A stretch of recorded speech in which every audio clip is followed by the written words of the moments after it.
যে জীবনে সেজদা নাই, যে জীবনে গোলামি নাই, যে জীবনে নামাজ নাই, যে জীবন জানে না কোরআন কেমনে পড়ে, আহা, যে জীবন জানে না আল্লাহ কি, আখিরাত কি, হালাল হারামের পার্থক্য বোঝে না। 30 বছর সুদের ব্যবসা করে, 20 বছর ধরে ঘরে রঙিন টেলিভিশন চলে, 5 বছর 10 বছর ধরে কোনোদিন সত্য কথা বলে না।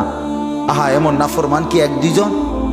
আল্লাহ বলে এই যে মানুষগুলো আমি আল্লাহর শরণ থেকে যে উল্টো, আল্লাহ বলে তাদের জন্য ফাওয়াইলুন, দুর্ভোগ, লাঞ্ছনা, উলাইকা ফি যালালিম মুবিন, তারা সুস্পষ্ট গোমরাহি পথভ্রষ্টতার মধ্যে নিমজ্জিত।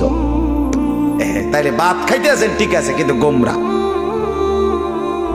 গুমজান ঠিক আছে, কিন্তু নামাজ, জিকির, বন্দিগি, আল্লাহর ইবাদত, হালাল হারামের পার্থক্য, কোরআনুল কারীমের তিলাওয়াত, দিন মোতাবেক চলা, এটা যার নসিব হয় নাই, আল্লাহ বলেন সে আমার পথের উল্টো, সে গোমরা গোমরা গোমরা পথভ্রষ্ট।